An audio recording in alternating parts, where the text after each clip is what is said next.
Assalamualaikum warahmatullahi wabarakatuh. Hello everyone. We are University of Malaya student from Biomedical Engineering Prosthetic Orthotic KUEP 2140. So we choose the effects of socioeconomic status and vital statistics as our topic. My group member is Tasmin, Nurin, Navin and Amira and myself Nurhayati. I am Nurhayati Binti Arshad, KED 150042. I'm going to explain briefly why we choose the effects of socioeconomic status as our topic. Nowadays, socioeconomic status can be the main reason people are having depression and getting stressed over age, thus lead them to having certain diseases.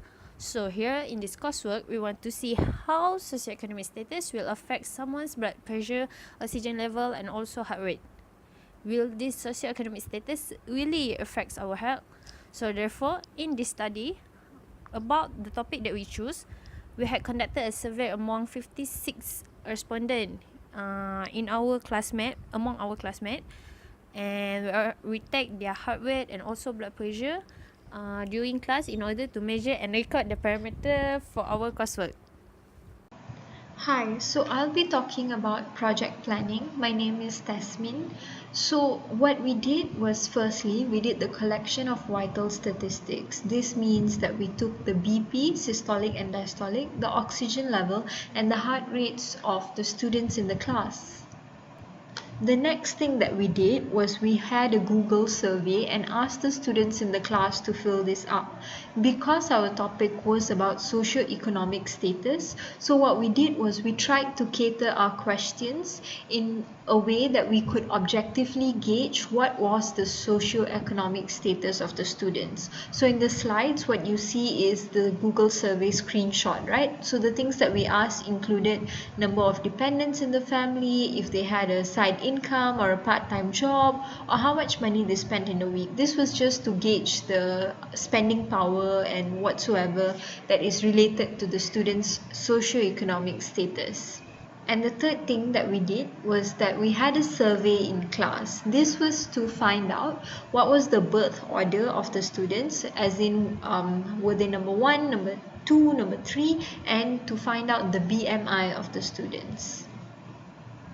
These three things, the vital statistics, Google survey and survey in class, helped us in moving forward with this project for the later calculations and statistical analysis.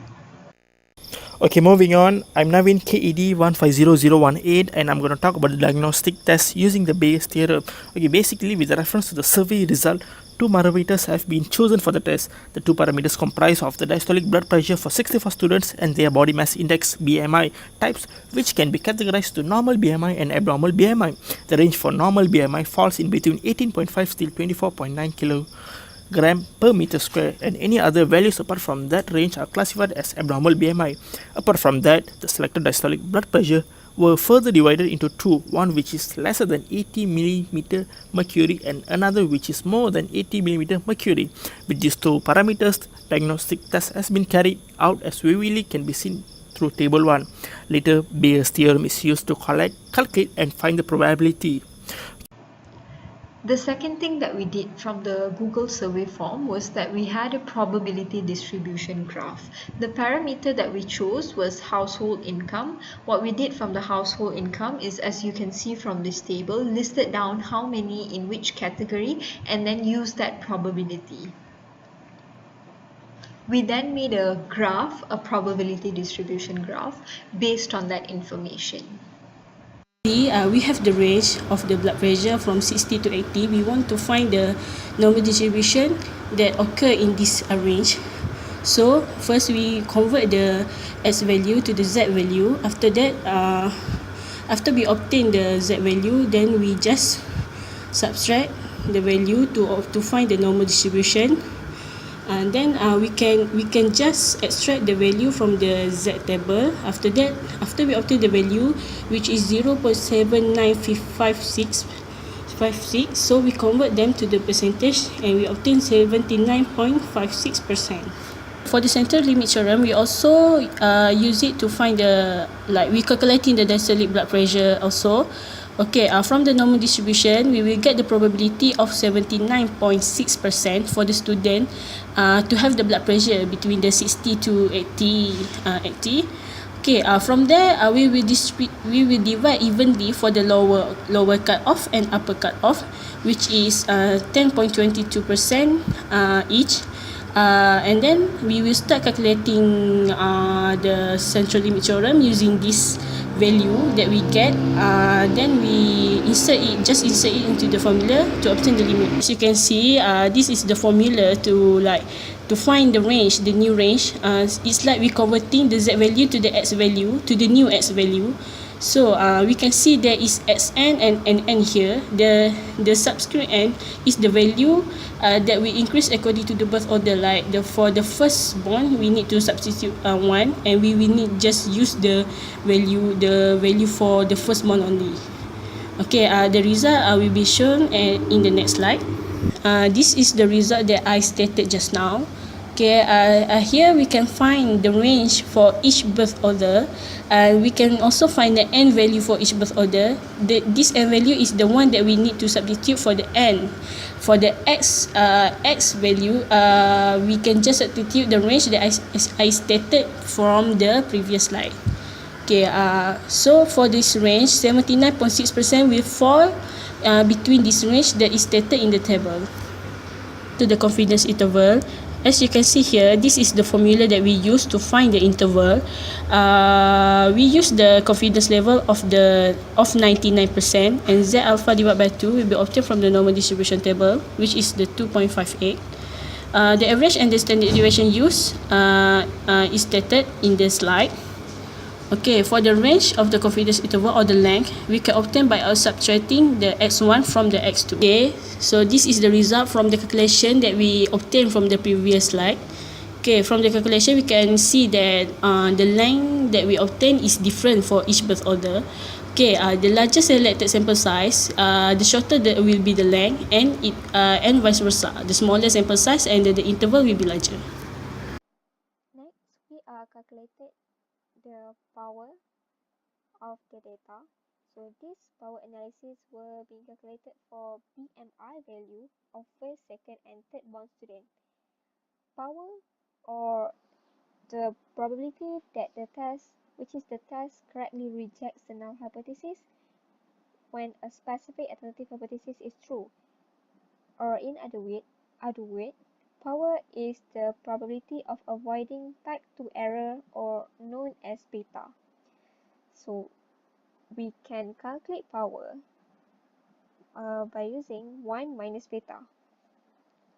So in this power calculation, we need to calculate the percentile. So this percentile is getting from the TS formula. In this data, we assume that the significant level, or alpha, is 0.05, and it is a one-sided tail analysis. So from the T table, we know that the test statistic value is 1.645. So next we are calculating the percentile, which is mean of the overall sample, which is include all bond type, number of bond, and the number of sample is 64. Thus, we get the percentile is 23.94. Next, we are calculating the Z. Next, we are calculating the power for a specific sample that we want to calculate. So the first one is the firstborn sample. So the mean for the firstborn sample, mean BMI for the firstborn sample is 23.03, and the number of sample is 22. Thus, from this equation, we get to know the Z value. So beta is the probability of Z, which is more than 0.89. Thus, from the Z table, we got the beta, which is 0.3133. The power is 1 minus beta. So we got the value of the power for the firstborn sample is 0.6867. Next is, so this calculation can be used for the second bond sample and the third bond sample, just we need to change the mean value and the number of sample. So the power for second bond sample is 0.758 and the power for the third bond sample is 0.9364. So this is the t-test. T-test is a hypothesis testing test. What it does is that it compares between the mean of two different populations. In this case, it's group DEADPOOL and group V.